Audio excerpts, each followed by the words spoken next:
So I studied psychology and business economics in parallel. Men psixologiya bilan biznes ekonomikani parallel ravishda o'rganganman. At a German university in the southwestern part of Germany. Yevropaning shimoliy sharqiy qismida. It's called the g'arbiy qismida. University of Saarland. Saarland universiteti. Yeah, exactly. I made my PhD in cognitive science. Va men o'z PhD darajamni kognitiv ta'limot, ya'ni bu falsafiy ta'limotni o'z ichiga oladi, shu bo'yicha olganman. Then my second PhD, it's called Habilitation in German, that you need in order that you can become a professor at a university. İkinci PhD darajamni esa bu universitetda professor darajasida, ya'ni shu yo'nalishda ta'lim berish uchun olganman. Was about experimental game theory. Eksperimental o'yin teoriyasi. And environmental social psychology. Va atrof muhit ijtimoiy psixologiyasi. And it was on the base of this expertise I have that I came to Tashkent. Aynan mana shu bilimlarim tufayligina Toshkentga kelganman. I made research on that experimental game theory connected with green issues like carbon dioxide. Bu yo'nalishda men asosan o'sha yashil masalalar, yashil iqtisodiyot va shunga o'xshagan masalalar bilan chuqurroq o'rganganman. As a senior research fellow. Demak, u yerda men katta tadqiqotchi sifatida at the Max Planck Institute for Collective Goods in Bonn. Mana shu dargohda Bonn shahrida 2020 mana shu yilda tadqiqot olib borganman. And then I had different cities where I worked and had professorships. I was in East Germany, in Erfurt. Demak, men Erfurt shahrida mana shu shaharlarda o'zimni professional amaliyotni olib borganman. In Erfurt it was the beauty professor, so it was 1 year.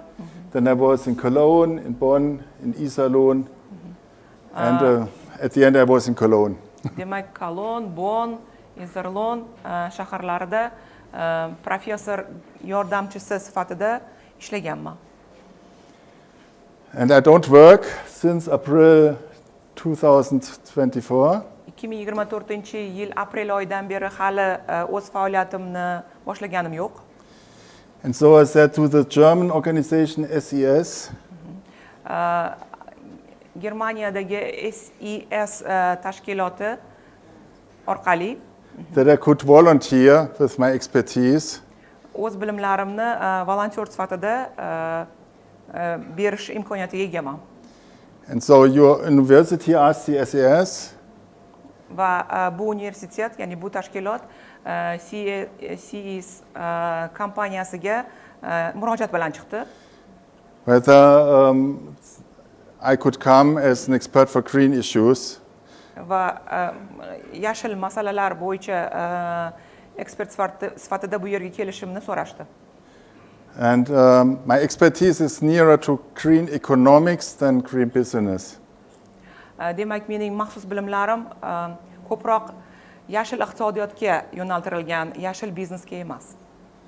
And so I'm here for 3 weeks as a volunteer, so it's Demak, 3 hafta davomida bu yerda volontyor sifatida o'z faoliyatimni olib boraman. So I'm not paid like the staff or so, it's just for Demak, but I got the transportation and I'm here very well, so but it's not my job or my employment. Demak, tushunib turganingizdek, volontyor sifatida hech qanday to'lovlarsiz va o'sha hamma masalalar, transportmi, boshqa masalalar hammasi o'z hisobimdan amalga oshiriladi va bu yerda o'z bilimimni ulashgani kelganman. And so I'm happy that you said at the beginning that there's some misinformation, because I really want that you are happy with what I can present to you. Demak, boshida siz birinchi marta qatnashayotganingizni aytganingiz uchun men xafa bo'lganim yo'q. Demak, xursand bo'ldim. Demak, men o'z haqimda sizga ko'proq ma'lumot bera olaman. And that sorry. and that it fits well to your needs.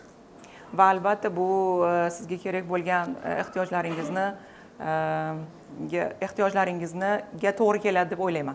As far as I have an expertise in what you ask. Men bu sohada mutaxassis bo'lganligim uchun o'ylaymanki, meni bilimlarim sizga foydaga. Okay. Thank you.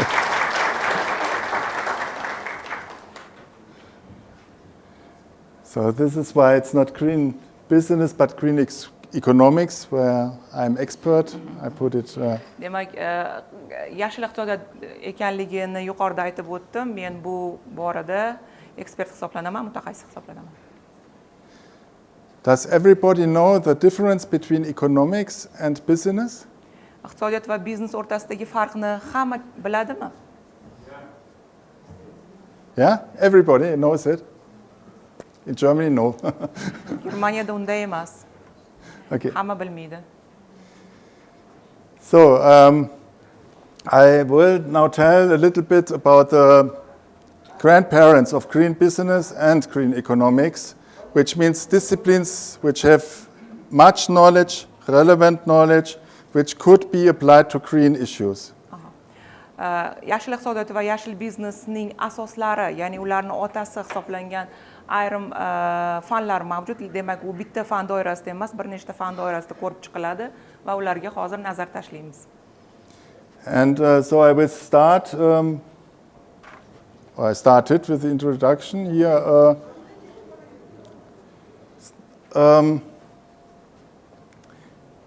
Linked to green business and green economics is organizational behavior and organizational psychology. Organizational behavior is a newer approach. Organizational psychology is a traditional approach, more than 100 years old, and this is about 20 years old, organizational behavior. Demak, bunda birinchi navbatda biz tashkilot xulq-atvori, ya'ni tashkilot madaniyati va tashkilot psixologiyasiga e'tibor beramiz. Bu ikkita yo'nalish tashkilot psixologiyasi 100 yil avval vujudga kelgan bo'lsa, demak, tashkilot madaniyati esa 20 yil oldin olimlar tomonidan ko'tarilgan. And I want to explain what are the similarities, and where are there differences between the both. Demak, birinchi men ularni o'xshash jihatlari va ular o'rtasidagi farqlarni tushuntirib o'taman, ya'ni bu tashkilot madaniyati va tashkilot psixologiyasi. Then we will go to business psychology, which is again different to organizational psychology. Va keyin biz biznes psixologiyaga o'tamiz. Bu ham yuqorida ikkita yo'nalishdan farq qiladi. I want to explain what economic psychology is and behavior economics. They are strong ties. Undan keyin esa iqtisodiy psixologiya va xulq-atvor, ya'ni madaniy iqtisodiyot atamalarining bir-biriga bir o'rtasidagi farqlar va ularning bir-biri bilan mos kelgan nuqtalari haqida gaplashib o'tamiz. And digitalization is more and more important for business, economics, and organizations. And so it has more and more to do with each other. This is why I will also say something about digitalization and UX, user experience. Va hozirgi kunda raqamlashtirish juda ommalashib ketdi. Shu sababdan mana shu yo'nalishlarda raqamlashtirishning ahamiyati, ayniqsa bu foydalanuvchi tajribasidan, ya'ni user experience deyiladi. Bu narsani bilasizlar, shu tajribadan ko'rib o'tamiz. And if you have any questions, please ask. In the middle. No, they can stop whenever they want. Yeah. Agar qanday savolinglar bo'ladigan bo'lsa, xohlagan vaqtingizda qo'linglarni ko'tarib so'rashingiz mumkin. So let's start with organizational behavior.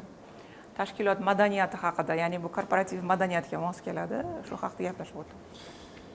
And to ask very simply, what is organizational behavior about?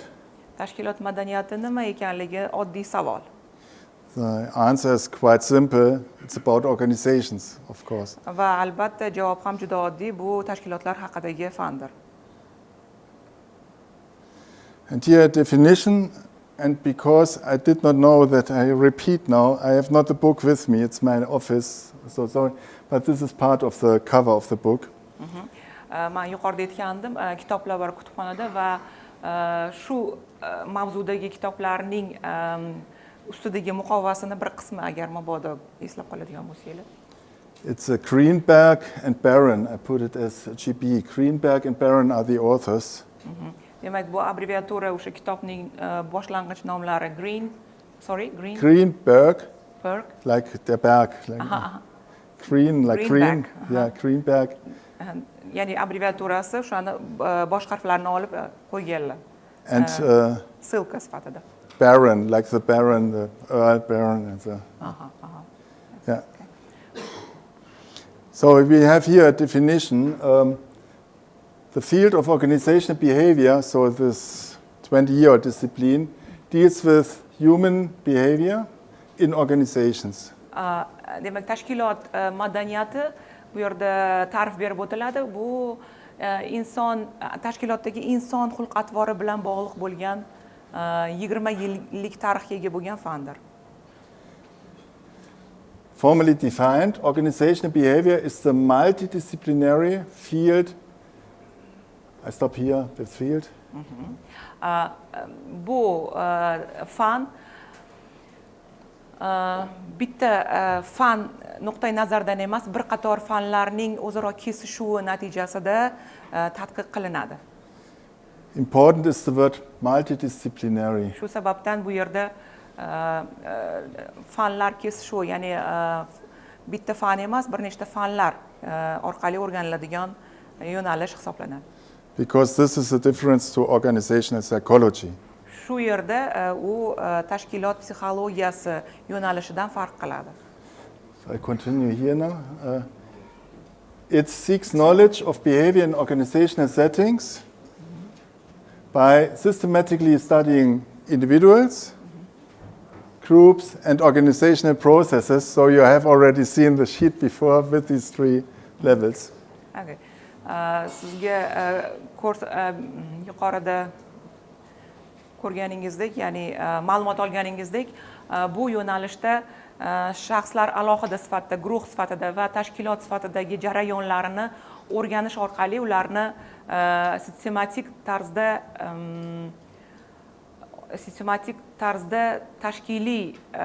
tashkilotdagi ularning madaniyatini shakllantirishga qaratilgan. Ya'ni alohida shaxslar, guruhlar va tashkilotlar. So far okay? Okay. Ozgina bo'lsa ham tushunyapsizlarmi? Ingliz tilini hamma biladi? Hamma biladi? Just they say that they can understand when you speak English, and most of the audience understand English, and I was just wondering if all of them can understand, but some of them, some of them I can translate. But majority, they have command of English. Yesterday I was in this room in a startup session, and all presentations were in Uzbek language or Russian language, and I used the Google Translator with a smartphone.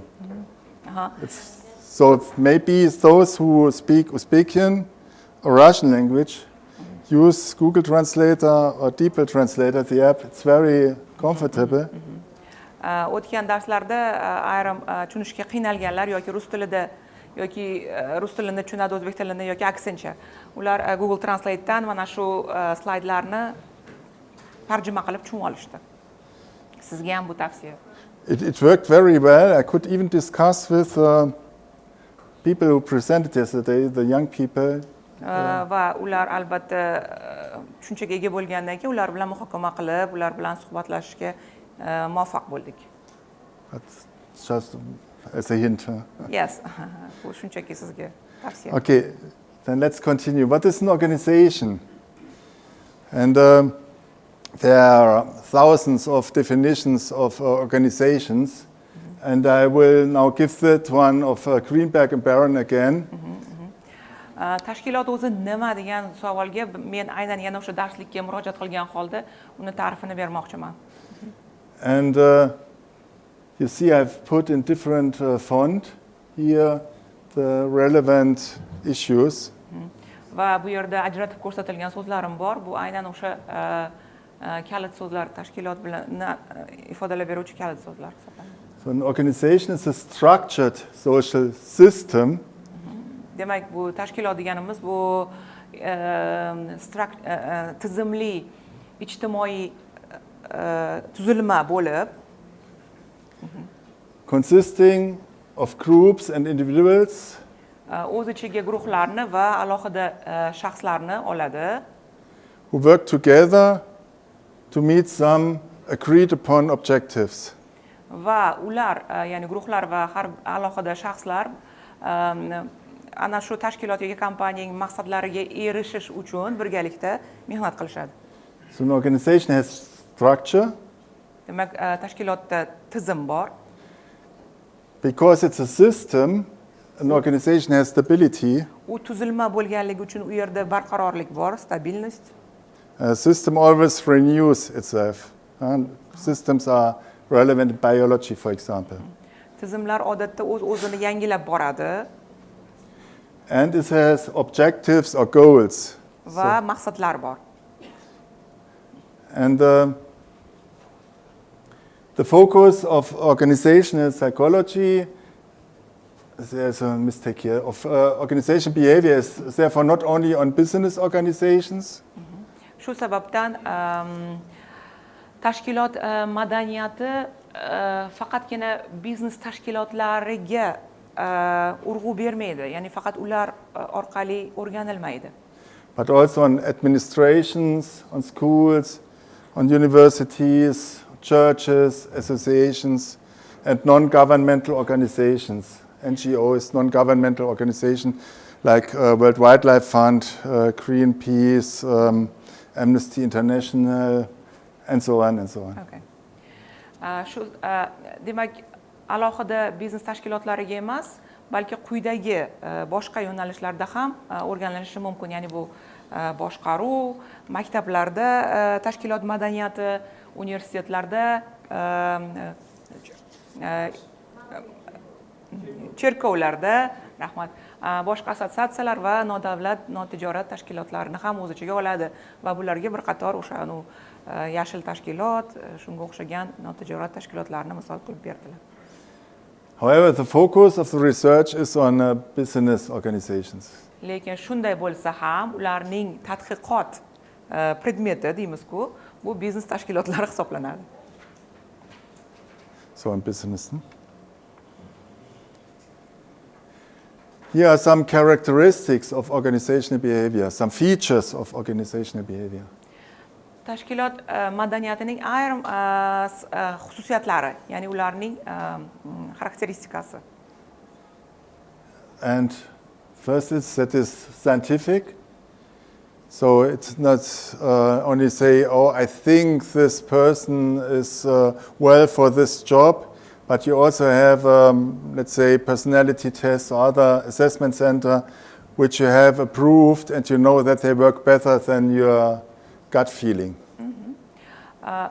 Demak, har doim ham o'zingizni shaxsiy fikringizga asoslanib emas, balki turli xil boshqa ilmiy jihatdan o'z tasdig'ini topgan, asosga ega bo'lgan test turlari orqali shaxslarni ishga olishingiz yoki bo'lmasa qandaydir lavozimga tavsiya qilishingiz mumkin. Ya'ni bu yerda qandaydir testlar, qandaydir hozirgi zamonaviy texnologiyalar yordamida aniqlanadi. Ularning malaka ko'nikmalari yoki bo'lmasa savol-javob shaklida. This has already been said. The next two bullets, it's about individuals, groups and organizations, and it is multidisciplinary. Ikkinchisi haqida allaqachon gapirib o'tdik, ya'ni turli xil uslublari borligi, ya'ni ularni qanday qilib ular bilan aniqlaysiz va ularni shaxsiyatlarini qanday qilib bilib olasiz, bular haqida uslublar bor va undan keyingisi bu madaniyatlar, fanlar aro yondashuv, ya'ni bitta fan orqali emas, boshqa fanlar orqali tadqiqot. And it focuses on organizational efficiency and individual well-being. Keyingi masala esa tashkilotning samaradorligi va xodimlar deymizmi, endi har bitta shaxsning muvaffaqiyati haqida fikr yuritamiz. At this place it's more interdisciplinary or multidisciplinary because looking at organization efficiency traditionally is business. Bu turli boshqa fanlar orqali tadqiq qilinishiga sababi siz tashkilotni samarasiga qarab turib, uni ayrim boshqa taraflardan muammolarni aniqlab olishingiz mumkin. And individual well-being is more organizational psychology. Shaxslar bilan bog'liq bo'lgan, ularning muvaffaqiyati bilan bog'liq masalalar esa ko'proq psixologiya nuqtai nazaridan o'rganiladi. And organizational behavior focuses on both. Demak, tashkilot madaniyati esa aynan o'sha tashkilot samaradorligi va shaxslarning psixologik holati, ya'ni ularning yaxshi psixologik holati ikkalasini birga jamlangan holda o'rganadi. Okay. Yes.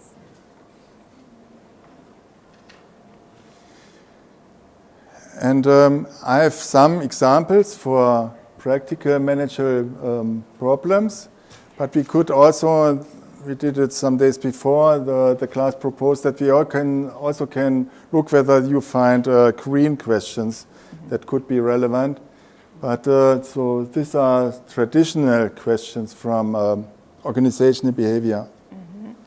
Tashkilot madaniyati bilan bog'liq bo'lgan bir qator amaliy boshqaruv muammolarini men bu yerda keltirib o'tdim, lekin o'tgan safar darslarimizda balki ularda ham qandaydir masalalar bo'lsa, ularni ham ko'rgan bo'lishimiz mumkin, lekin mana bu berilgan savollar bu an'anaviy savollar hisoblanadi, an'anaviy masalalar hisoblanadi. Maybe you know management by goals, MBG. Management by goals. Yes. Balki siz управление через цель, ya'ni maqsad orqali boshqarish naqasini bilsangiz kerak. Ya'ni bu nima desa bo'ladi? Boshqaruv usuli.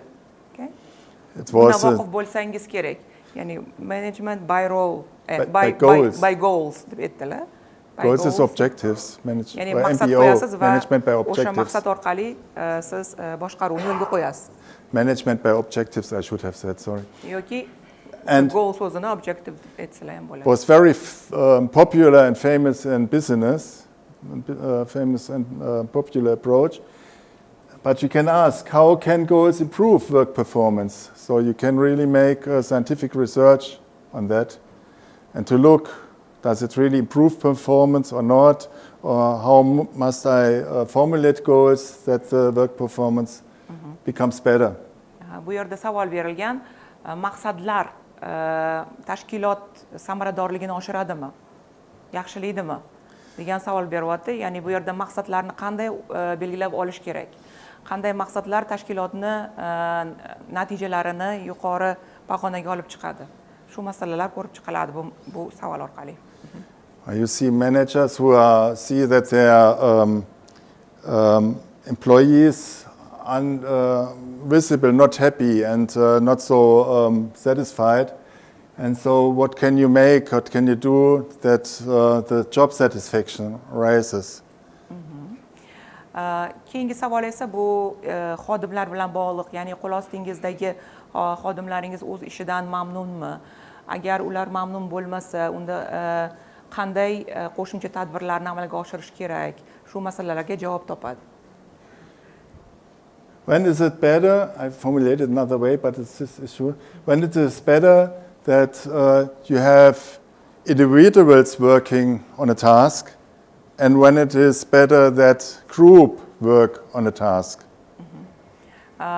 Uchinchi savolimiz esa biror bir berilgan vazifani alohida shaxsga yuklasak samara beradimi yoki guruh bo'lib ishlash kerakmi bu vazifani ustida? Shu masalalarga aniqlik kiritadi. Then how can organizational communication be ensured and adapted to digitalization, for example? Let's say 15 years ago with email, now with social media, and all this communication has to be organized in a certain sense. what is allowed, what is not allowed, with respect to communication with WhatsApp at home or somewhere, no, from your manager. Tashkilot kommunikatsiyasi qanday yo'lga qo'yiladi? Ya'ni ilgari deylik 20 yil oldin asosan kommunikatsiya boshqaruv va xodimlar o'rtasida email orqali yoki bo'lmasam xat orqali bo'lgan bo'lsa, hozirgi kunda qanday samarali yo'llar mavjudki, ular bilan ya'ni kommunikatsiyani samarali yo'lga qo'yish masalasi o'rganiladi. And how can stress be reduced, especially distress, so stress that is not good for the health.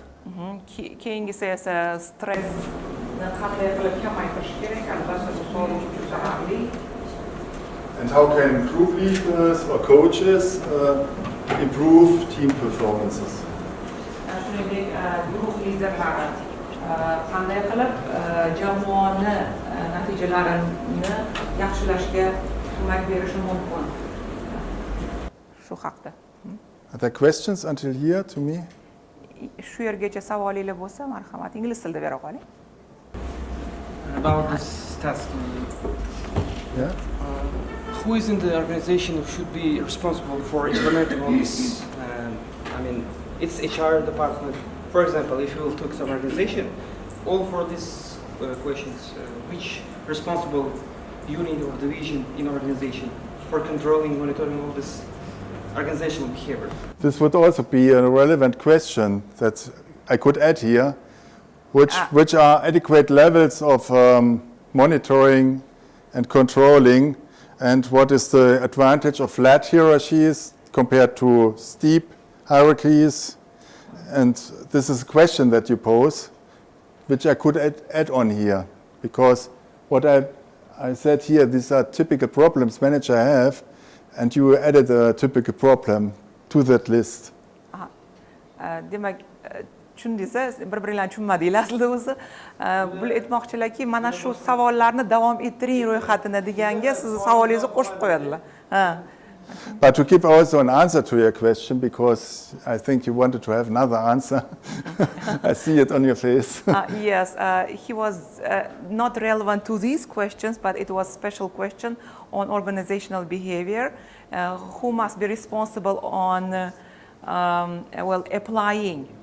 applying or implementing organizational behavior efficiently, whether this is HR department or the director itself. It's very different in the different enterprises. If you have a flat hierarchy, it may be even from the top, very top level. So, like for example, enterprises like Google or Microsoft and so, they're quite flat, although they are globally organized. And there can be the decision on a very high level, but it can also be the HR department. But it would always make sense that we have a rather high level that complies with the organization behavior, because other way around you get the problems between the departments. If it's only by the human resource department and the other departments are not involved, you have a problem usually. Tarjima tushundingizmi? Tarjima qilib beraymi yoki tushunaldinglarmi? Tushundinglar? Tushunmadinglar? Demak, savol o'sha, let me translate your answer, okay? Savol shundan iborat ediki, mana shu tashkilot madaniyatini, ya'ni korporativ madaniyatni ga javobgarlik kim, qaysi darajada bo'lish kerak? Ya'ni u HR mas'ul bo'lish kerakmi yoki yuqoridan? Endi javoblar shundan iborat bo'ldiki, har bir tashkilotda o'ziga xoslik mavjud. Lekin masalan katta kompaniyalar, Google ga o'xshagan katta kompaniyalarni oladigan bo'lsak, ularda shaffoflikni kuzatish biroz murakkab bo'lganligi uchun korporativ madaniyat, ya'ni tashkilot madaniyati bu yuqoridan asosan o'sha rahbar tomonidan singdiriladi va beriladi va taqdim qilinadi. Sababi boshqa bo'limlar orasida har xil konfliktlar kelib chiqishi mumkin. Sababi har bitta bo'lim boshlig'i o'zicha, o'zi bilgancha, o'zini bilimidan kelib chiqqan holda u narsani tatbiq qilishga harakat qiladi va o'rtada qandaydir tushunmovchiliklar bo'lishi mumkin. Shu sababdan tepadan pastga. Thank you.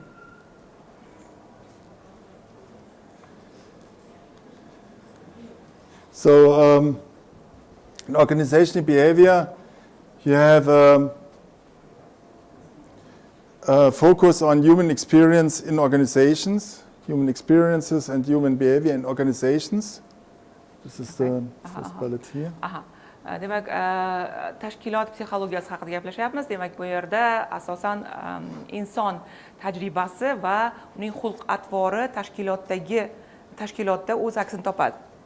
And you can look at it top down. Yuqoridan pastga qarab. How do organizations influence the experience of the members of the organization? Demak, tepadan pastga qarab, qanday qilib tashkilotlar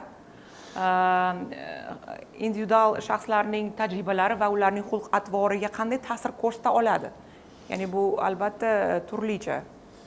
But the other way is also relevant. I just wrote a paper 3 months ago about how individuals can influence green behavior and organizations that try to push green behavior.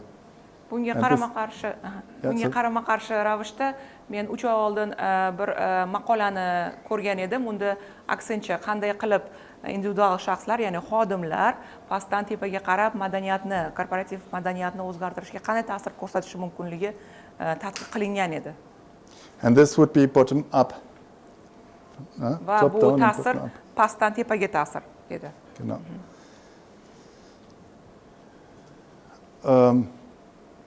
So what we are generally interested in is the relationship between human experience. I can go here again. Yeah, that's fine.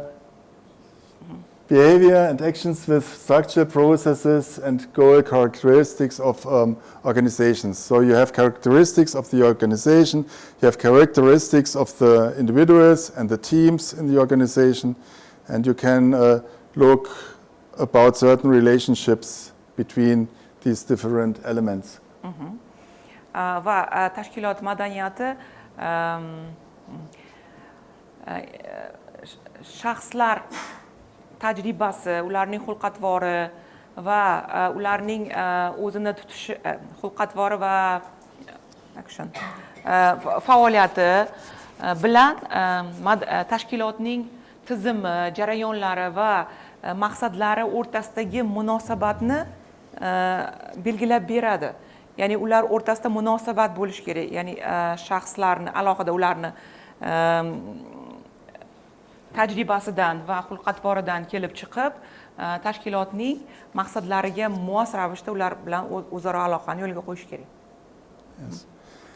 And while I put behavior and action, both notions. Yuqorida ko'rganingizdek, xulq-atvor bilan faoliyat bu ikkalasi harakat hisoblanadi. Because behavior is what you can observe. Chunki xulq-atvor deganimizda buni kuzatishimiz mumkin. So you can maybe see the employees work worse than half a year ago. Sorry. You can, for example, see that your employees work worse, okay. not as good as Va half a year ago. faoliyatni qo'yganimning sababi, masalan, deylik, xodimingiz 6 oydan keyin balki o'zini yomon natijalari bilan sizga ko'rinishi mumkin bo'ladi. Ya'ni uning xulq-atvori yaxshi, lekin uning natijalari, faoliyati yomon bo'lishi mumkin. And it would be an action, this behavior, if you would know that it is the intention, there's an intention of the employees to show you that they are not satisfied anymore. Demak, o'sha faoliyat deganimizda, ya'ni u harakat bo'lganda, agar ular ishlaridan qoniqmaydigan bo'lsalar, ana shunday salbiy oqibatlarga olib kelishi mumkin. So action is something where you know the intention of a behavior. Ya'ni faoliyat orqali, uni natijasi orqali siz xulq-atvorning asosiy maqsadi nima ekanligini bilib olishingiz mumkin. Ya'ni agar inson o'sha boshidan pozitiv bilan, ya'ni maqsadlarni to'g'ri qo'yib kelgan bo'lsa, demak, uni albatta rivojlanish bo'ladi. Lekin agar ishdan qoniqmagan holda uning natijalari yomonga aylansa, demak, unga qandaydir ta'sir bo'lgan bo'ladi yoki bo'lmasa uning oldindan xulq-atvori ijobiy hisoblanmaydi. And behavior is just what you see, but you do not know why do they behave as they do. Xulq-atvorni demak siz shunchaki ko'rishingiz mumkin, ya'ni kuzatishingiz mumkin, lekin ular nega aynan shunday qilayotganlarini sababini bila olmaysiz. Okay. And here we compare organizational psychology with organizational behavior. Yuqorida ikkita yo'nalish, ya'ni tashkilot psixologiyasi va tashkilot madaniyatini bir-biri bilan solishtiramiz. You see in organizational psychology the base where different disciplines of psychology that contributed to organizational psychology. Ko'rib turganingizdek, tashkilot psixologiyasi psixologiyaning boshqa yo'nalishlarini o'z ichiga olgan holda asos yaratadi. So traditional fields, if you look at the American Psychological Association, which is relevant for the psychology in the whole world. I finish here. Agar siz an'anaviy, masalan deylik, Amerika psixologiya assotsiatsiyasida bu boradagi tadqiqotlarni ko'radigan bo'lsangiz, then you have motivational psychology as an important discipline, learning psychology as an important discipline, personality psychology, social psychology, and a part of the cognitive psychology which is called decision research. Quyidagi psixologiya yo'nalishlarini ko'rishingiz mumkin. Bu motivatsion psixologiya, o'rganish psixologiyasi, shaxsiyat psixologiyasi, ijtimoiy psixologiya va oxirgisi bu ozgina falsafiy yo'nalish hisoblanadi, qaror qabul qilish bilan bog'liq bo'lgan tadqiqotlar. In organizational behavior, you are multidisciplinary, as we said before. Tashkilot madaniyati yuqorida aytganimizdagi u bir nechta fanlar nuqtai nazaridan o'rganiladi. Which means that you can also not only look from psychology at an Demak, faqat organization, psixologiya nuqtai nazaridan o'rganmaymiz. you can also look from sociology Ijtimoiy fanlar, or from anthropology antropologiya, and political science. siyosat, For example, with citizenship Mostly. behavior is a big issue in organization behavior. You can also look from economics iqtisodiyot fani and from management science. va boshqaruv fani bilan birgalikda o'rganiladi. Clear so far? Tushunyapsizlarmi? Okay. And this is where I began today. Mana shu yerdan boshlayotgan edik ertalab. Endi keldik. And so you have, you can focus on individuals, you can focus on groups, or you can focus on organizations. And depending on that, you come to different answers sometimes also to your questions. Demak, bu madaniyatda, korporativ madaniyatda mana shu qatlamlarga alohida e'tibor bergan holda o'rganiladi, ya'ni individual, shaxs, guruhlar va tashkiliy jarayonlar. And by the way, just speak, I always, if I have something from another source, I always put it in green, somewhere down on the sheet where it's good visible, because I have also a lot of sheets with information from websites and so on, and the sources will always be in green and somewhere below. Agar keyin bu PPTni oladigan bo'lsangiz, siz uchun ma'lumot, agar mana shu har bitta slaydda juda ko'p manbalardan foydalanganman va u manbalarni o'sha yashil qilib burchakka qo'yib qo'yganman. Agar kerak bo'ladigan bo'lsa, kelajakda foydalanmoqchi bo'lsangiz yoki murojaat qilmoqchi bo'lsangiz, o'sha ko'rinadi. And this book, Greenberg and Barron, will be in your library when I left. I will leave it here. Va bu resurslarni men kutubxonaga ham berganman.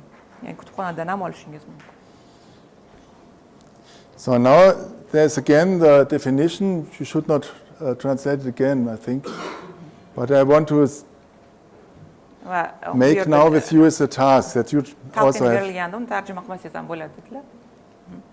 Endi hozir sizga vazifa. And the task I have now for you, this is in blue, the tasks are always in blue.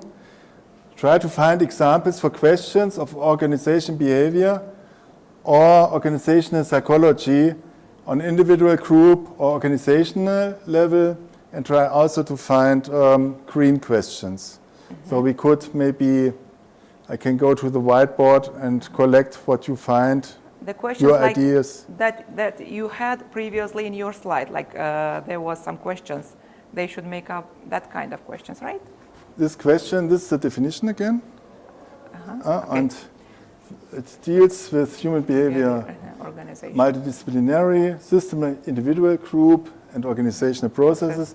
And here now find questions for the organizational processes, for individual processes, and for group processes. Demak, siz o'zingiz tashkilot psixologiyasi yoki individual, guruh va tashkilotlar darajasi bo'yicha tashkilot psixologiyasiga misol bo'la oladigan boya yuqorida savollar berdilar-ku, shunga o'xshagan savollar berishingiz kerak bo'ladi. Qanday qilib tashkilot madaniyatini individual, ya'ni shaxs darajasida, guruh darajasida va tashkilot darajasida qanday qilib qaysi savollar orqali aniqlab olishimiz mumkin. Shunday savollardan misollar, bitta ikkita misollar yozishingiz, tuzishingiz mumkin. Savol tuzar ekansiz. Va uni keyin doskaga yozib borar ekanmiz.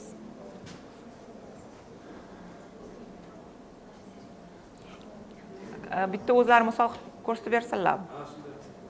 Could you give an example of the questions that they will then later follow you? For example, an organization says, what can we do? It would be a green issue that our employees to care more about waste. Biz xodimlarimiz chiqindini to'g'ri boshqarish uchun biz nima qilishimiz mumkin? Masalan, bitta savol bu anaqa uchun green questions ga to'g'ri keladi, ya'ni yashil savol hisoblanadi. Shunga o'xshagan savollar, ya'ni o'rtaga masala qilib qo'yiladi-da, shuni keyin javob topish kerak bo'ladi unga. Hozir shunchaki savollardan tuzar ekansizlar. Demak, xodimlarimiz chiqindini qanday samarali boshqarishi yoki chiqindini kamaytirishi mumkin degan savollar ekan. Shunga o'xshagan savollar va uni davom ettirishingiz kerak bo'ladi. Shunga o'xshagan. Ya'ni bu yana o'sha individual shaxsdan shaxsga aloqador, guruhga yoki bo'lmasa tashkilotga qadar savol. Vaqt kerak bo'ladimi? Kerak emasmi? Yeah? You need some kind of the question that based on the, for example, green, you mean the green economy and green organizational question, some kind of like a reducing pollution, neighborhood cleaning, G-energy. If you find it, yes, it's mentioned also, try also to find. But if you find in the first step questions that, yeah. Like organizational issue is, for example, organizational or government issues are pollution, for example, some kind of the individual or group. If we will take an example, environment, recycling, cans, aluminum, papers, woods, and some kind of other stuff. In the individually, it is mostly on our neighborhood. Our neighborhood? Yeah. We understand it like this. All the issues that are based on the green question. The aims. I've not yet understood. Ozgina tushunmay qolibsiz, bu yerda also try deb qo'yilgan joyi bor. Ahamiyat bergan bo'lsangiz, shunaqa savollar ham tuzishingiz mumkin. Ya'ni hozir bu shunchaki misol. Buni savollarni masalan deylik, xodimlarim xafa bo'lib qolsa, ishdan charchab qolsa yoki motivatsiyasi tushib qolsa, ularga qanday chora ko'rishim kerak? yoki rahbariyat qanday chora ko'rishi kerak. Shunaqa, ya'ni bu yerda shaxsga nisbatan yo'naltirilgan yoki bo'lmasa guruhga nisbatan yoki tashkilotga nisbatan yo'naltirilgan savollarni ko'tarishimiz kerakki, o'sha tashkilot madaniyatini yaxshilashga olib kelsin. Organization psychology, for example, in organization, it must be directly at time to time. This is one of the issues. Times to time? Yeah, we mean the working area, working hours. Yeah. For example, in here, you can see that most of we are, some of my colleagues are working in the government Yeah. organizations, because most of them when we come at the 9 o'clock, but the time work is till the 6, but we are not going at the 6. Mostly we are going at the 9, 8. In the evening, okay. Mostly someone are going at the 10, the night. Yeah. But the working... This is organizational behavior, most of the organizations here. Most of them. O'zlar tut tashkilot. So let's have a look at it. Working times. Working time. Now, if I'm interested in this, what you told about, in this fact, people come appropriately at 9 o'clock in the morning, but they don't leave at 6 o'clock in the evening, they leave at 9 o'clock or 10 o'clock. What would be an approach at the individual level? Have an idea? This is a fact. Now I want to know why. Nimaga, ya'ni Because of the massive of the work. For example, we can see in one organization they have for example, 4 or 5 departments. Yeah. For example, 3 of the departments, for example, 4 departments, 2 of them are working, 2 of them are not. Sometimes they are making the governor, our BOD or chief or head of the organization, or sometimes are telling that help to this department too. Because they are not picking up or they are too much far from the, for example, deadline or draft position. That's why sometimes they are having the position like helping to each other. Yeah. So this was making the organization too much massive of work. Yeah. Too much time. You give me already an answer. And how did you come to this answer? This was, you know, it could be an individual approach now. If I ask why is it the case, and you give me the answer, it is the case due to deadlines and so on. But when I'm new, if I want to know why, and you gave me now an approach on the individual level.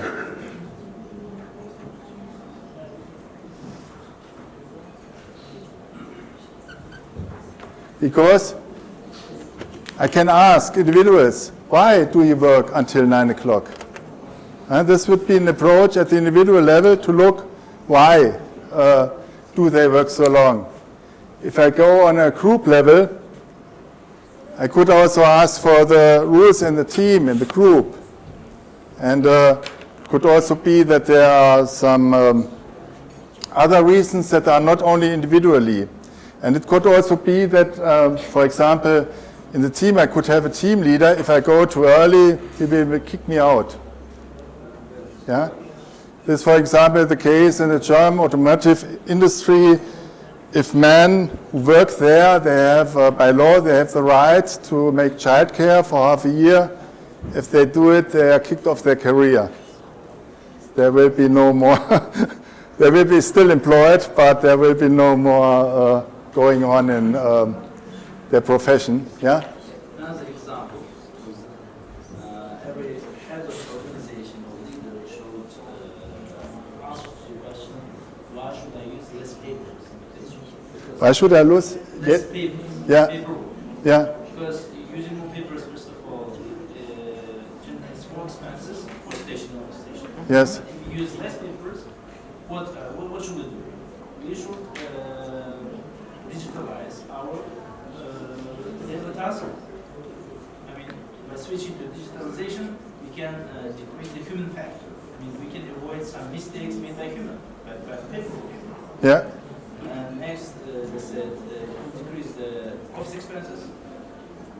I mean, it's a good approach for organization to switch from paper to digitalization. Yeah, now we have an example on the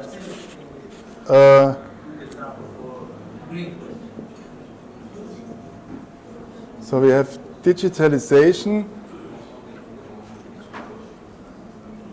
and paper waste. We have an example on the organizational level now.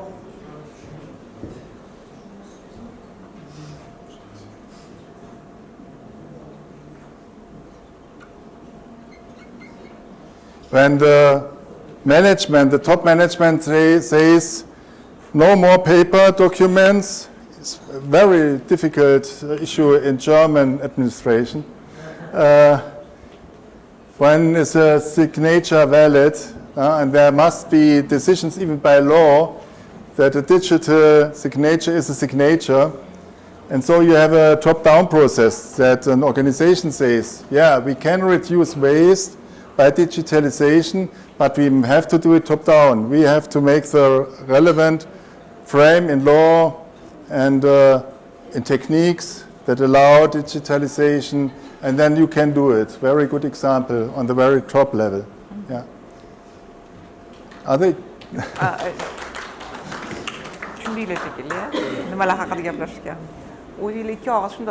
Can they comment about their questions and your answer? Yes, of course. Yeah. ozgina anaqa berib keting. Nimalar haqida gaplashganingizda tushunmaydigan. O'zbekchada. He will just comment on your discussion. Tashkilot doirasida shu xalqning bugungi intiboti to'g'rimi, ya'ni individ kurashgan tashkilot rahbari kurashsa shu yuzaga kelish mumkin bo'lgan qiyinchilik savollar va ularni hal qilishni topish to'g'risida nima qilsam, endi shu ish vaqti savollar to'g'risida gapirgan bo'lsa, man misolim bu shu bizga hammamizga tanish bo'lgan qog'oz asosan ishlatish. Shu ya'ni byurokratiya, qog'ozbozlik, shu qog'ozbozlikni tashkilot doirasida ham o'zi kamaytirsa, bunga shu digitalization, ya'ni elektronlashtirsa, birinchidan bu inson faktori kamayishi mumkin. Har elektron bo'lsa, hamma deydi kompyuterlashsa o'zi xato ko'rinadi. Ikkinchidan shu green question bo'lsin deyilmaydi, ya'ni savol tabiatga, shu ekologiyaga foydasi bo'lishi mumkin bo'lgan savol bo'lishi uchun shu misolni tanlagan edim, chunki qog'oz ishlab chiqarish baribir ko'p ekologiyaga zarar keltiradi. Agar buni ishlarni elektronlashtirsa har holda bu zarar kamayishi mumkin. Endi bu sporniy вопрос to'g'risida esa, chunki elektr ishlab chiqarishdan baribir tabiatga zarar keltiradigan shu sababdan aytdilarki tepadan pastga. Ya'ni bu haqda ayrim bir o'sha ichki tartib, qoida va tepadan pastga amalga oshirilishi kerak ko'proq tashkilot darajasida. Misol tarafdan aytish mumkin, agar Germaniyada ishlaganlar bo'lsa, bilishsa kerak. I noticed that most German companies use more of black papers rather than white papers, right? Because you know that dark of different color. It's not. It's gray. Pure it's not, white. Yeah, gray. Recycling paper. Yeah. Because it's less expensive first of all, and it's more ecological. It's more greener. It's not the wood. In Germany, for using papers for recycling, they are not using the wood. Yes, exactly. Yeah.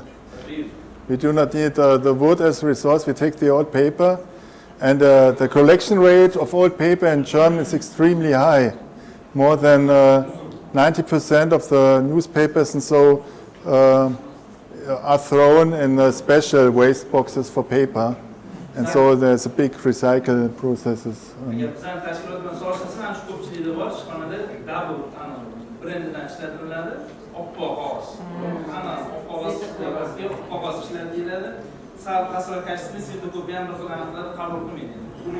Demak, Germaniyada asosan o'sha qog'ozlar gazetadan kelar ekan. Chunki gazetadan hamma tashlab yuboradi, shu sababdan u shunaqa rang bo'lar ekan. Gazeta orqali 90%dan ortiq gazetadan. Shunaqa sulushi bo'lgan. Shartnoma qog'ozi Germaniyadan original qog'oz nusxasi kelyapti. Mana shartnoma hammasi oppoq, Germaniyadan kelgan sariq. Yes, comparing your comment and our situation. Just look how much time we have.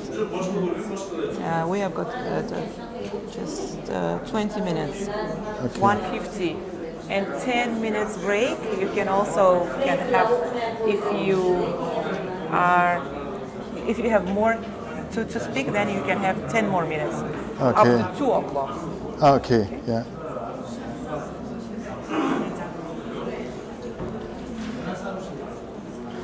So thank you for the contributions. Rahmat. And I skipped this because it was from the other class. It was about, when they discussed, like you do discuss now, they asked me about energy supply in Germany, and I prepared, because I thought I would be in the same class now, some data about energy supply in Germany. Demak, hozirgi slaydlarni o'tkazib yubordilar, sababi u oldingi auditoriyaga mo'ljallangandi. Ular ko'proq o'sha energiya ta'minoti haqida gapiring deganlariga o'sha ma'lumotni men olib kelgandim. Mayli, hozir o'tkazib yubordilar. We now skip to business psychology, what it is about. Demak, biznes psixologiyasiga yana o'tamiz. And psychology is always about experience and behavior. And so the answer is it's science about experience and behavior in business, in the context of business. Business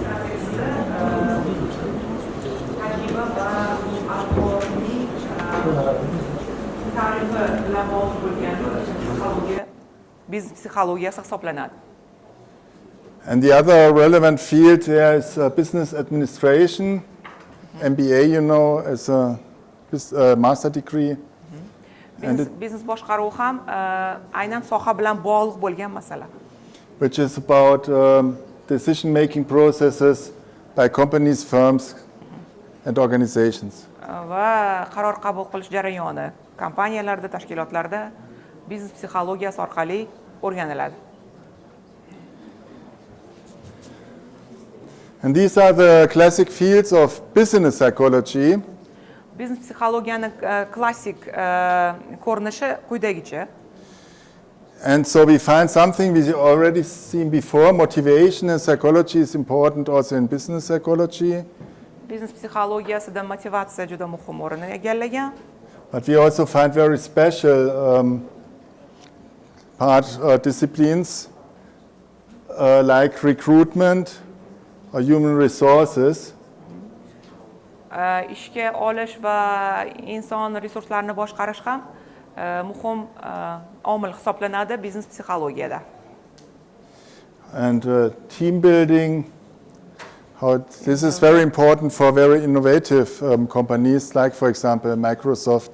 They have new teams every 2 months in average. It's not a serious number, but it's my feeling. It's about 2 months a project team, then the next one, and so. And so it's important that you have people with knowledge how to build up teams that work well and where they can efficiently work. Yeah. Va o'sha team building masalasi ayniqsa buni katta kompaniyalar deylik, Microsoft kompaniyasini oladigan bo'lsangiz, juda u yerda xodimlar oqimi katta bo'lganligi uchun team building masalalari muhim ahamiyatga ega. Deyarli 3 oyda masalan deylik komanda o'zgarib borishi mumkin yoki bo'lmasa tekuch deymiz-ku, o'sha narsa o'zgarib borishi mumkin. Endi bu 3 oy deganim bu shunchaki men o'zimni anaqa o'ylashim, ya'ni fikrim hisoblanadi. Then we have leadership and conflict management as important. Liderlik, konfliktni boshqarish. Then, as I already said, with modern communication in organizations is a very relevant issue, at least in Europe. Yuqorida aytganimdek, kommunikatsiya, tashkilotlardagi kommunikatsiya ham ayniqsa Yevropada muhim masalalardan biri hisoblanadi. It was also very relevant all over the world with the COVID Ayniqsa disease. COVID-dan keyin ko'pgina mamlakatlarda u ham aktuallashib bormoqda. Then public relations, marketing and customer relationship are also part disciplines of business psychology.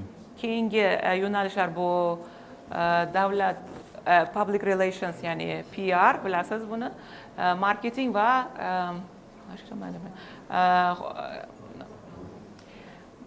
mijozlar bilan aloqalarni boshqarish, ya'ni CRM deb qisqartirilgan. CRM is customer relationship management. Yeah. And what is also becoming more and more relevant is the influence of digitalization. And there are two notions that are very important: usability and UX is user experience. It's a common abbreviation all over the world for some kind of research on smartphones and so on. Raqamlashtirish mana shu ikkita soha bo'yicha hozir keng miqyosda amalga oshirilmoqda. Ayniqsa bu user experience, ya'ni UX butun dunyoda hozir mana shu akronim olingan, ya'ni qisqartma olingan. Foydalanuvchi tajribasidan kelib chiqqan holda raqamlashtirish orqali mana shu ikkita sohani rivojlantirishni yo'lga qo'yish mumkin. I will skip immediately to the UX due to the time. UX ni bilib oldinglar, u o'sha mijozlar tajribasi, ya'ni user experience dan olingan. Hozir shunga bevosita o'tib ketaman. What I want to say, and it was randomly that I just had in my office, I'm here in the green office, some conversation. He told me about the digitalization in agriculture. And there you also see the digitalization plays a tremendous role in all areas of the world, in all disciplines. And this is also true for business psychology and for green issues. And this is why I want to go to this point also.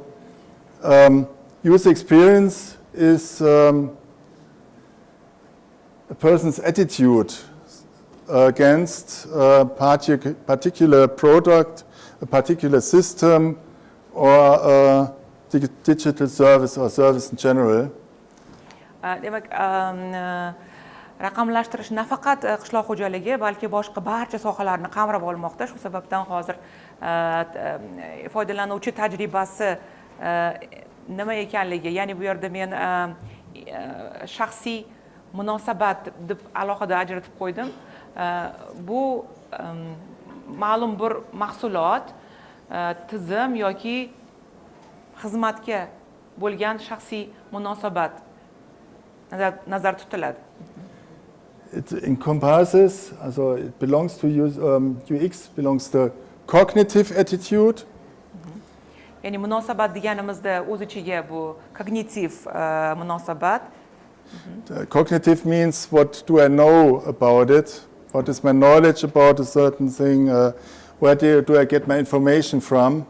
Ya'ni bu mening shaxsiy bilimlarim, ya'ni men nima bilaman va o'z bilimimni qayerdan olishim mumkin. Then the affective component, which is how does it feel for me? Keyingi komponent esa effective, ya'ni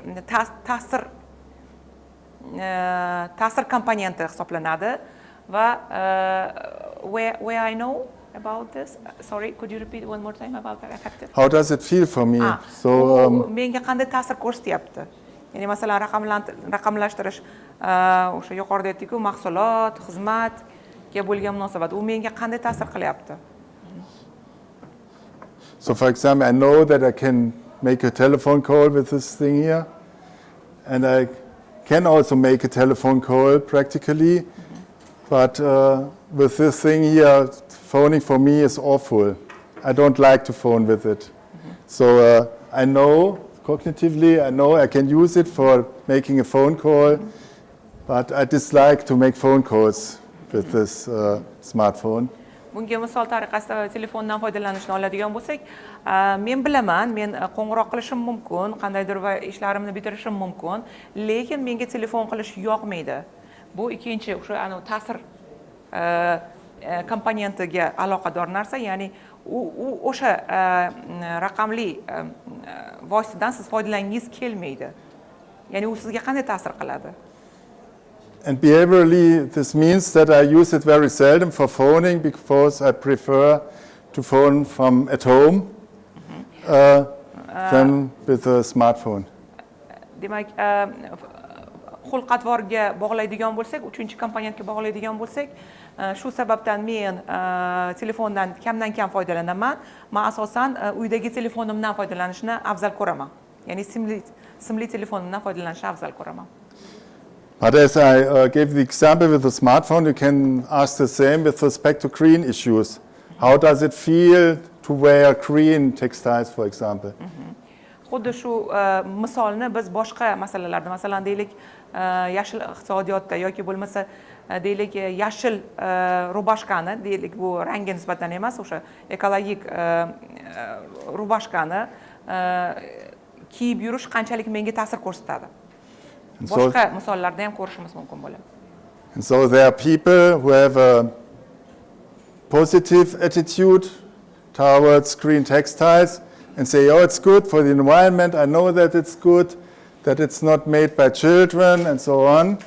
And there are others who say, who know it, but say nevertheless, no, it feels terrible because it's not fashioned. It's not, it's so, it looks very bad, and I won't wear green polo shirts, green textiles. Demak, umuman olganda men bilaman, u yaxshi sharoitlarda ishlab chiqilgan, undan bolalar kuchidan foydalanilmagan, u haqida ma'lumotim bor, lekin aynan o'sha rubashkani kiyish yoki futbolkani kiyish menga qanchalik qulay. Ya'ni sizga qandaydir pozitiv yoki negativ ta'sir qilishi mumkin. So the attitudes are not only relevant with respect to UX itself, but also relevant with respect to green issues, and there's a lot of research on that. Demak, bu shaxsiy munosabat faqatgina foydalanuvchi tajribasidan kelib chiqib emas, balki yashil iqtisodiy masalalardan kelib chiqib ham o'rganiladi.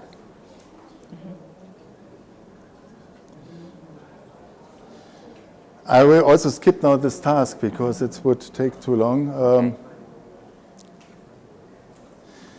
And there's an international norm that, for example, Apple and Microsoft comply with. It's such a big book. Norm means it's like a technical law. If you make an app, the cross for closing an app should be right on the right side of the window, on the top right side of the window. This is written in this book here.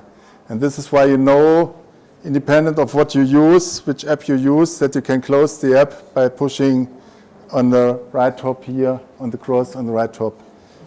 It's also in the norm that it should be a cross. And only advertisers break the norm. The idea is they break the norm that you look longer at the advertisement, that you are forced to look at the advertisement by seeking, where can I close this app?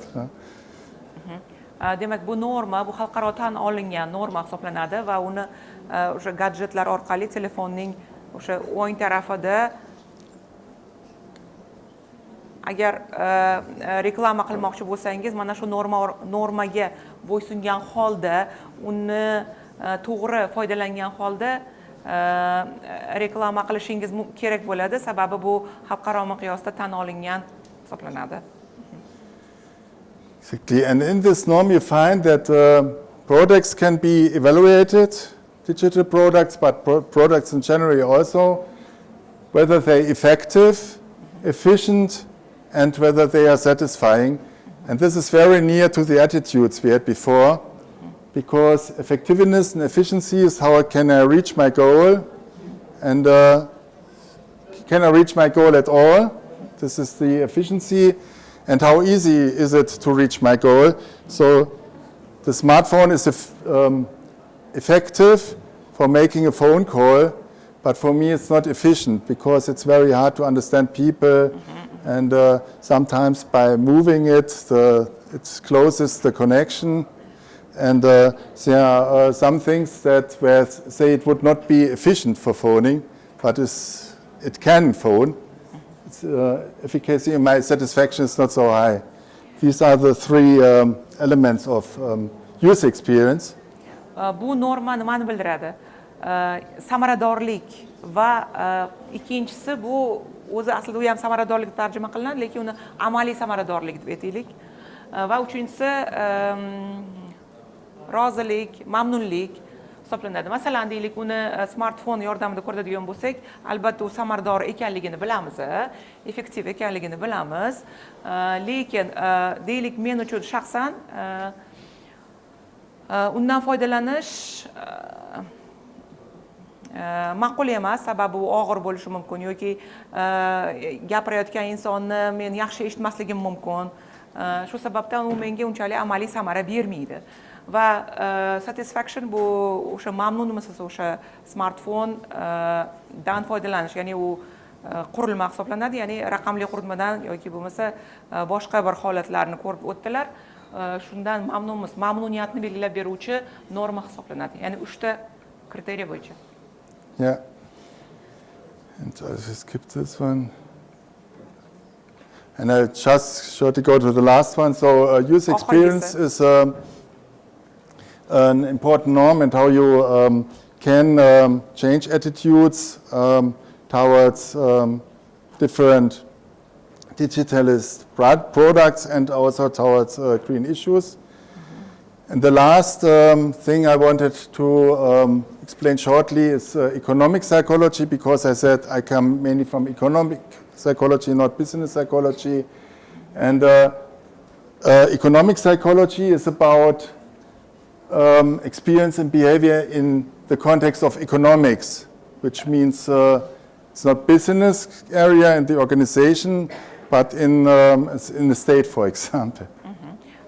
Men mana shu soha mutaxassisi bo'lganligim uchun, ya'ni iqtisodiy psixologiya o'tadigan bo'lsak, iqtisodiy psixologiya bu iqtisodiy kontekstdagi tajribalar va xulq-atvorlarni jamlovchi yo'nalish hisoblanadi.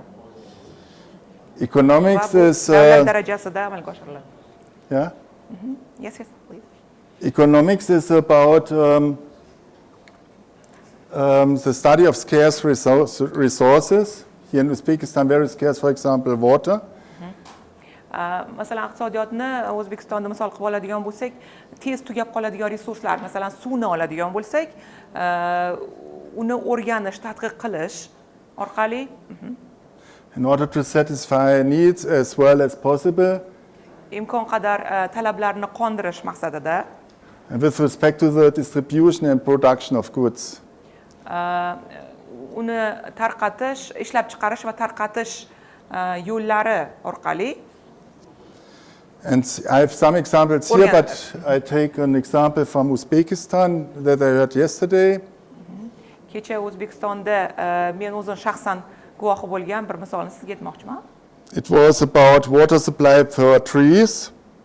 It's very inefficient to take drinking water for your trees, but you do it in the moment.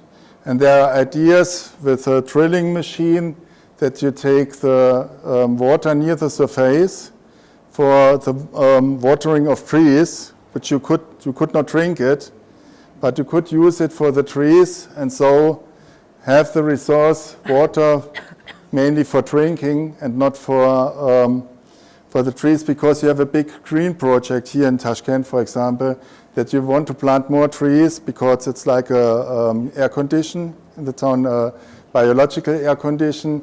But now the problem comes up more and more, where do we get the water from?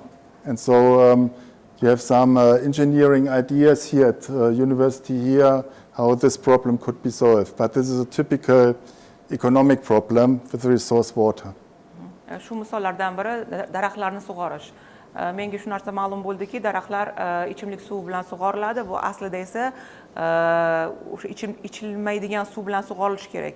Demak, muammo bu yerda o'sha yer ostidan suvlarni qazib olish qurilmalarining yetishmasligi va bu masala albatta boshqa iqtisodiy muammolarni keltirib chiqaradi, suv tanqisligi va hokazo, va bu davlat darajasida hal qilinishi lozim bo'lgan masala hisoblanadi. Menga ma'lumki, O'zbekiston hozirgi kunda o'zini yashillashtirib boryapti, ya'ni daraxt ko'proq egilishi kerak va bu tadqiqot institutlarida bu sohada ko'proq muammolarni hal qilish bilan shug'ullansa maqsadga muvofiq.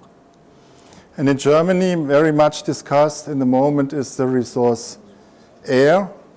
Germaniyada esa ko'p muhokama qilinadigan resurslar bu havo, And carbon dioxide as a waste of oxygen. karbonat angidrid, ya'ni kislorod masalasi. And how we should punish or tax or price the emission of carbon dioxide. Va biz qaror qabul qildik, you issued, right? How we should, not We is- should. Okay. we should. All right. Demak biz o'sha zaharli gazlarni chiqarish uchun qandaydir bir bojlar yoki bo'lmasa boshqa bir normativ huquqiy hujjatlar orqali ularni cheklaviga erishishimiz kerak. And there's a lot, this is also interesting for economic psychology, because depending on what you make, taxes or laws, you may not drive car anymore and so on. If you forbid something, it's law. If you make high prices, it's an economic instrument. And there are different instruments. And it's interesting how much resistance you would produce with which instrument you suggest. Demak, turli instrumentlardan foydalaniladi. Masalan, deylik, ayrim bir bojlar o'rnatiladi yoki bo'lmasa qandaydir qonun chiqariladi, lekin mana shu boj va qonunlar qanday qarshilikka uchrashini ham o'rganilishi kerak. Ya'ni bu davlat darajasida albatta amalga oshiriladi. And so, for example, I do not know, in Germany the car is like the weapon in the USA. Sorry? The weapon in USA? The weapon, the rifles in the USA. That in Germany the car is like the rifle in the USA, because you cannot forbid rifles in the USA, and you cannot make a tempo limit in Germany. Demak, sizga ma'lumki, qurol olib yurish AQShda ruxsat beriladi, but in Germany it is not allowed to have a weapon. No, it's not allowed. Lekin Germaniyada esa bu taqiqlangan. But the point is that, you know, in America, if you would say the rifles are forbidden, the majority of the US people is against forbidding rifles, or at least it's politically stable. You cannot forbid rifles in the US. It's really very difficult. And it's very difficult in Germany to make a tempo limit. Okay. Demak, ikki xil davlat va ikki xil insonlar munosabati. Amerikada demak, agar mabodo qurolga nisbatan qandaydir cheklovlar qonundan taqiqlansa, demak, insonlarning ko'pchiligi unga qarshi bosh ko'taradi va unga qarshilik ko'rsatadi. Germaniyada esa aksincha, agar unga ruxsat berish uchun qonun ishlab chiqilsa, aksincha insonlar ishlatmaslik uchun bosh ko'taradi va unga qarshilik bildiradi. And but tempo limits would be very efficient for carbon dioxide reduction. Sorry. If we had a tempo limit in Germany, we would win much loss of carbon dioxide. We would have less carbon dioxide in the air. Lekin Carbon dioxide is this here. no, I mean the first word. Tempo limit. Tempo limit, what is that? That you are only allowed to drive 130 kilometers on the highway. Okay. Germaniyada deylik, agar o'sha gaz masalalari, chiqindi gaz masalalariga qandaydir cheklovlar qo'yiladigan bo'lsa, albatta yana qarshiliklarga duch keladi insonlar tomonidan. And there's a lot of psychology behind that. Ko'rib turganingizdek, bu masalalarning orqasida hammasida o'sha inson psixologiyasi va iqtisodiy psixologiya bor. So here are some institutions that are relevant with respect to not business psychology but economic psychology. These are global institutions for economic psychology. It's IAREP, International Association for Research in Economic Psychology, and this is their journal on this side. iqtisodiy psixologiya bilan Oh, shug'ullanuvchi, sorry. demak, Germaniyada mana shu tashkilot o'z faoliyatini olib boradi. Bu mana bu link orqali va mana bu abbreviatura orqali topishingiz mumkin. And so I think I'm over the time already. I would have a nice movie, but I can show another time. So I thank you, Rahmat. Yaxshi, and, filmim bor, keyingi